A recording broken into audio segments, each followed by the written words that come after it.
What's up everyone? Welcome back to the channel. Guys, welcome to day 7 of the GNG 3.0 और आज की class में हम national income के कुछ थ्योरेटिकल कॉन्सेप्ट्स पढ़ेंगे। न्यूमेरिकल्स ऑलरेडी सारे हो चुके हैं, बस कुछ थ्योरी है, उस थ्योरी को समझते हैं और इसको मोस्ट प्रोबेबली एंडिंग तक ले जाएंगे।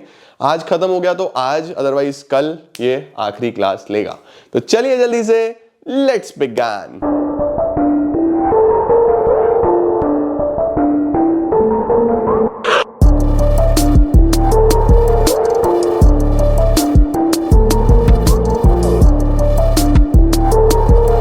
आइए बेटा जी शुरू करते हैं बच्चों। सबसे पहले हमारे पास आ रहा है कि नेशनल इनकम है क्या।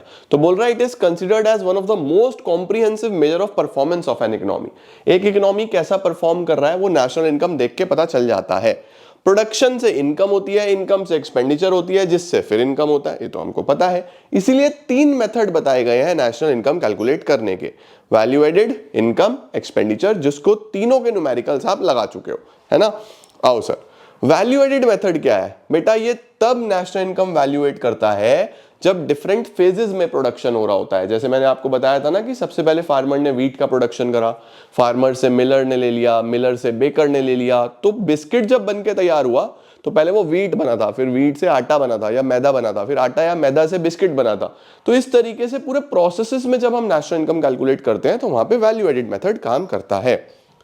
इसके बाद देखो बोल रहा है it refers to addition to the value to raw material by a firm by virtue of its productive activities. Formula आपको पता है, वैल्यू एडेड का value of output minus intermediate consumption.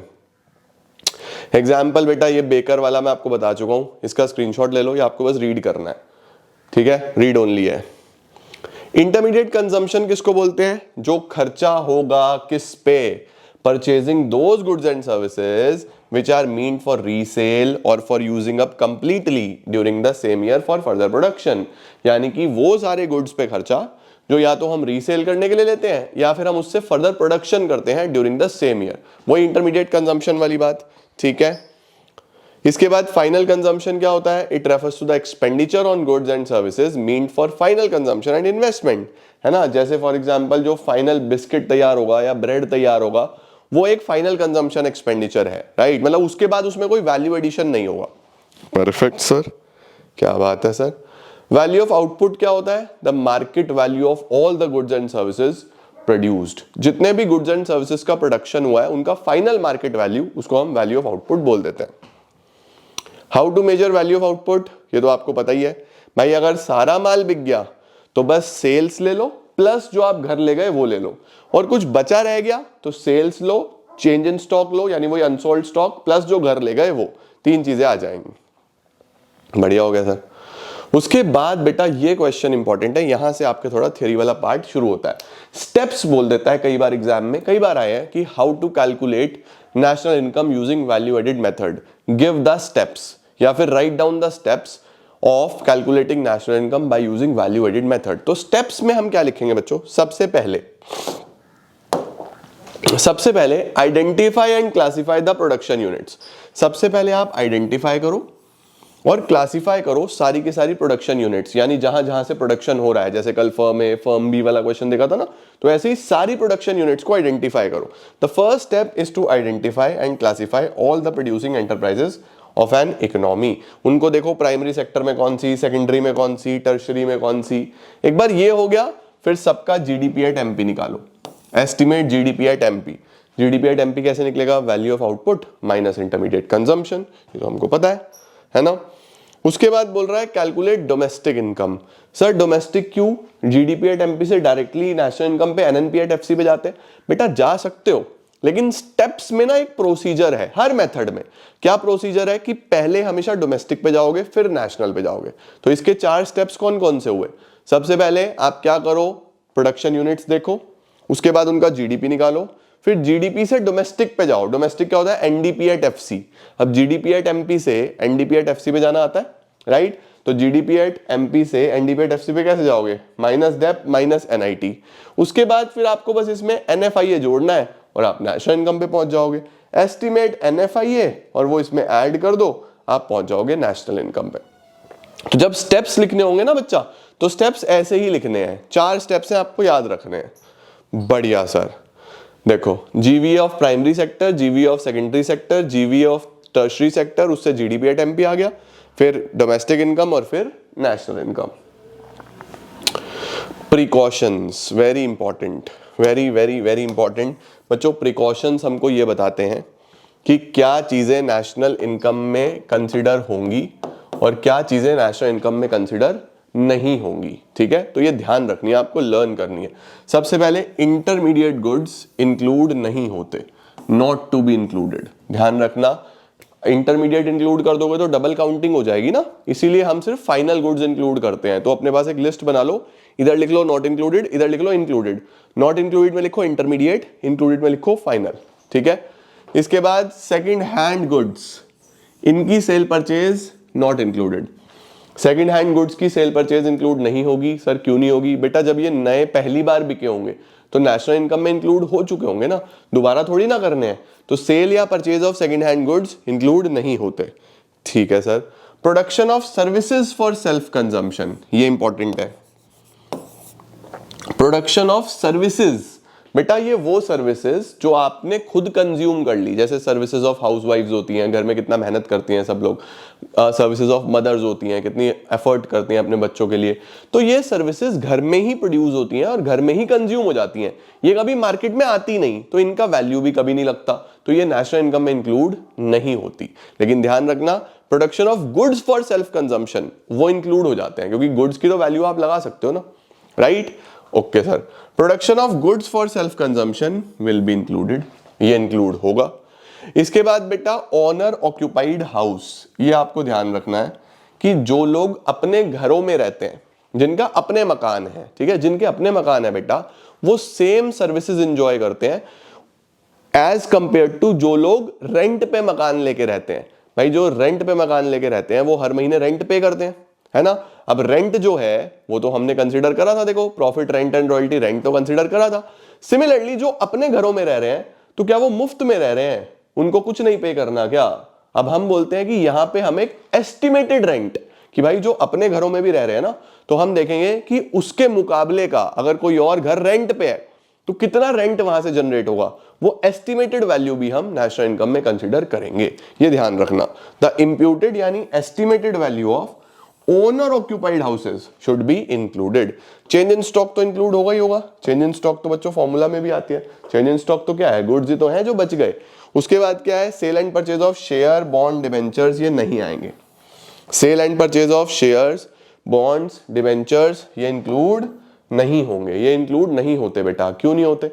भाई मैंने आपको शेयर बेच दिया, नाम ही तो चेंज हुआ, ओनरशिप ही तो चेंज हुआ, इकोनॉमी में कोई प्रोडक्शन थोड़ी ना हुआ, किसी प्रकार का कोई प्रोडक्शन नहीं हुआ।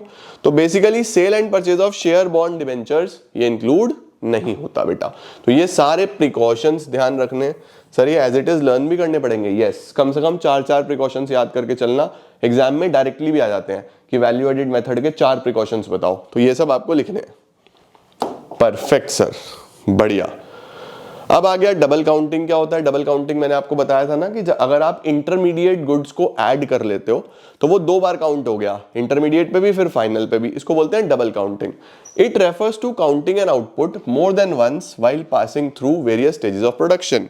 The problem of double counting in national income happens when value of intermediate goods is added to the value of final goods. सही हो गया नहीं हो गया बेटा? अब इससे कैसे बच सकते हैं, इसका स्क्रीनशॉट ले लो, एग्जाम्पल लिख रहा है, स्क्रीनशॉट ले लो बस। ये कुछ नहीं है, ये भी कुछ नहीं है, इसका भी स्क्रीनशॉट लेना तो आप ले सकते हो, ठीक है। अब डबल काउंटिंग से कैसे बचना है? डबल काउंटिंग से बचने के 2 तरीके मैंने आपको बताए थे, या तो फाइनल आउटपुट लो या बस वैल्यू एडिड लो। तो हमारे पास 2 तरीके हैं, number 1 final output method, number 2 value added method, ठीक है। अब आ गया बच्चों हमारे पास income method. Sir income method क्या है? भाई इस मेथड में सारी की सारी फैक्टर इनकम को लेना है, जोड़ना है, वहां से डोमेस्टिक इनकम पे पहुंच जाओगे, फिर नेशनल इनकम निकाल लोगे। कितना सिंपल है। ट्रांसफर इनकम नहीं लेनी है, ध्यान रखना है ना। देखो बोल रहा है according to this method all the incomes that accrue to the factors of production. इसका मतलब फैक्टर इनकम, चाहे वो वेजेस हो, प्रॉफिट्स हो, रेंट हो, इंटरेस्ट हो, उसको जोड़ देते हैं, जिससे हम डोमेस्टिक इनकम फिर नेशनल इनकम निकाल देते हैं, राइट। आगे देखो क्या क्या कॉम्पोनेंट्स होते हैं, ये सब हम पढ़ चुके हैं। तो इनका सिर्फ आपको एक रीडिंग लगाना है, स्क्रीनशॉट लेते चलो बस, और कुछ नहीं है। सीओई मैंने तुम्हें सारा पढ़ा दिया, रेंट एंड रॉयल्टी हमने पढ़ लिया, इंटरेस्ट हमने पढ़ लिया, ठीक है। उसके बाद बच्चों प्रॉफिट हमने पढ़ लिया, जिसके 3 बच्चे भी हमने पढ़े थे, मिक्स्ड इनकम भी हम पढ़ चुके हैं, बढ़िया हो गया सर। अब आता है स्टेप्स। स्टेप्स क्या है, कैसे हम इनकम मेथड से नेशनल इनकम निकालेंगे? फिर से वही सिंपल, सबसे पहले क्लासिफाई करो प्रोडक्शन यूनिट्स, कहां से प्रोडक्शन हो रहा है, वो किसको पेमेंट कर रहे हैं, भाई जिसको पेमेंट करेंगे उसकी इनकम हो रही है सामने वाले की, है ना। दूसरा बोल रहा है estimate the factor income paid by each sector, her sector ने कितना फैक्टर इनकम पे करा, राइट, जैसे compensation of employees, rent, royalty, interest, profit, mixed income, ये एस्टिमेट करो।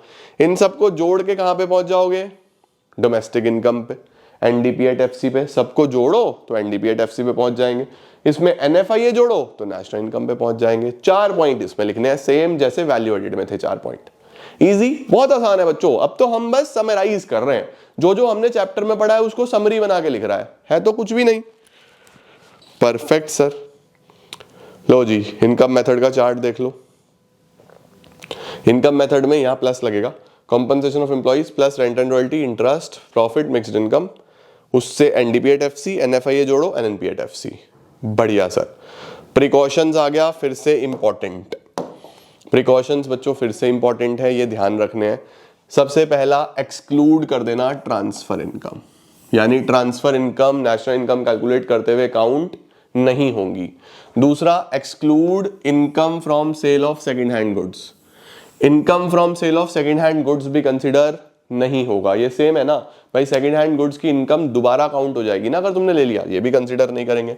Income from sale of shares, bonds, debentures, ये सिक्योरिटीज हम consider नहीं करते, क्योंकि इसमें सिर्फ नाम चेंज होता है, कोई प्रोडक्शन या प्रोडक्टिव एक्टिविटी नहीं होती।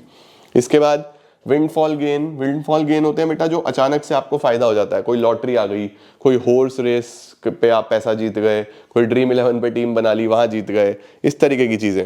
It excludes imputed value of services provided by owners, वही जैसे services produce for self consumption, वो भी हम कंसिडर नहीं करते।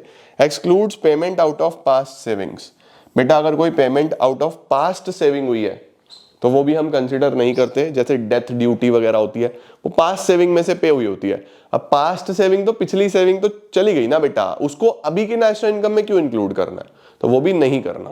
तो ये भी आपको पता होना चाहिए, ऑलमोस्ट सेम है। ट्रांसफर इनकम नहीं होगा तो क्या होगा, factor income. Second hand goods नहीं होगा तो क्या होगा, नए गुड्स से होने वाली income. Income from sale of shares नहीं होगा तो क्या होगा, अगर शेयर्स डिबेंचर्स पे कोई ब्रोकरेज या कमीशन हुई वो इंक्लूड हो जाती है, ठीक है। तो शेयर डिबेंचर पे अगर कोई ब्रोकरेज या कमीशन है तो वो इंक्लूड हो जाएगी। विंडफॉल गेन्स, लॉटरी वगैरह इंक्लूड नहीं होगा। इंप्यूटेड वैल्यू ऑफ सर्विसेज नहीं होगा, और payment out of past savings भी नहीं होगा। बढ़िया सर। अब आ गया सर एक्सपेंडिचर मेथड। ये क्या है सर बच्चों, एक्सपेंडिचर मेथड में हम सारे के सारे सेक्टर्स को सबसे पहले देखेंगे, सबका खर्चा जोड़ेंगे, खर्चे से जीडीपी एट एमपी पे पहुंच जाएंगे। अब खर्चा फिर से प्रोडक्टिव खर्चा होना चाहिए, है ना, तो उसको जोड़ेंगे, उससे हम जीडीपी एट एमपी पे पहुंच जाएंगे, फिर वहां से पहले डोमेस्टिक इनकम, फिर वहां से नेशनल इनकम। सिंपल, देखो क्या बोल रहा है, factor income earned by factors of production is spent, खर्चा करा जाता है in the form of expenditure. This method measures national income as the sum of total final expenditures, intermediate expenditure नहीं लेना, फाइनल लेना है, ठीक है। This total final expenditure is equal to GDP at MP. इस मेथड को हम income disposable method, consumption method, investment method भी बोलते हैं। कॉम्पोनेंट लो जी, private final consumption expenditure, government final consumption expenditure, gross domestic capital formation, जो मैंने आपको बता दिया कि जीडीएफसीएफ भी हो सकता है, और चेंज इन स्टॉक दोनों जोड़ देना फिर। बढ़िया सर। नेट एक्सपोर्ट्स, ये भी हमने डिस्कस कर लिया है। नेट एक्सपोर्ट्स और एनएफआईए में क्या डिफरेंस होता है बेटा, नेट एक्सपोर्ट्स का फॉर्मूला क्या होता है, एक्सपोर्ट माइनस इंपोर्ट, और एनएफआईए क्या होता है, फीफा माइनस फीटा। तो दोनों में बहुत फर्क है ना भाई। यहाँ पे एक्सपोर्ट्स की वैल्यू को देख रहा है, इंपोर्ट्स की वैल्यू को देख रहा है, ये देख रहा है factor income from abroad minus two abroad. तो दोनों अलग अलग कॉन्सेप्ट है, एक डोमेस्टिक है, एक नेशनल है। उसके बाद इसके अंदर नॉन फैक्टर सर्विसेज भी आ जाती हैं, उसके अंदर फैक्टर सर्विसेज ही होती हैं, ठीक है। बढ़िया सर। एक्सपेंडिचर मेथड के क्या स्टेप्स होते हैं बेटा, एक्सपेंडिचर मेथड में वही जीजीएनपी जोड़ो, वहां से आप जीडीपी एमपी पे आ गए, फिर एनडीपीएफसी पे पहुंचो, फिर एनएनपीएफसी पे पहुंच जाओ।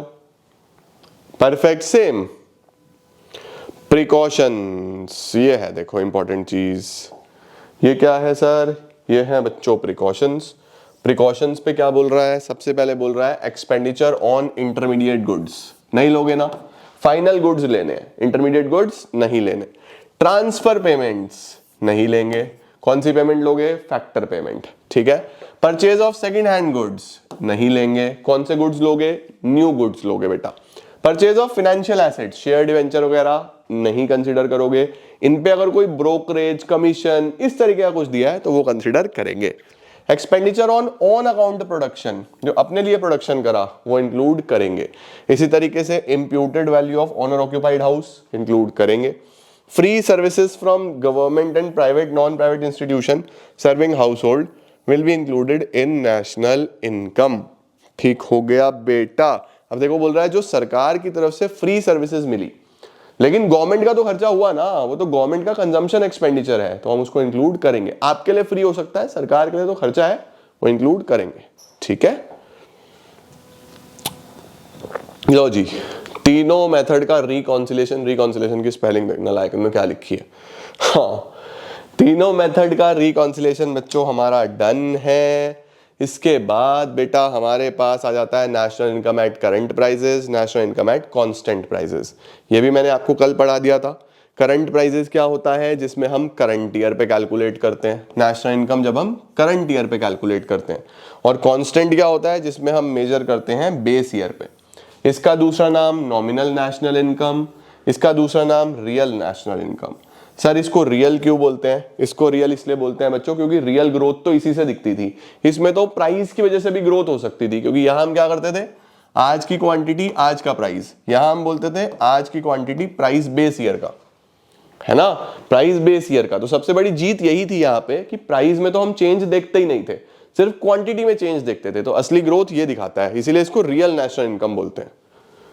डन, डन सर, बढ़िया। Why do we measure national income at the prices of base year, क्यों करते हैं, because national income at current price में give a misleading picture of economic performance, है ना भाई, प्राइस बढ़ रहा होगा तो वो ज्यादा दिखाएगा। उसके बाद कन्वर्ट कैसे करते हैं बच्चों, उसके लिए आपको मैंने प्राइस इंडेक्स का फॉर्मूला दे दिया, राइट। देखो ये वही फॉर्मूला लिख रहा है, national income at constant prices is equal to current prices divided by price index. बात वही है जो मैंने आपको लिखवाया, price index is equal to current upon constant, simple. ठीक है, एक डिफरेंस दिया हुआ है बेटा करंट प्राइसेस में और कांस्टेंट प्राइसेस में। तो सबसे पहले आपको पता है करंट प्राइसेस में क्या यूज करते हैं, करंट ईयर का प्राइस, कांस्टेंट में यूज करते हैं बेस ईयर का प्राइस।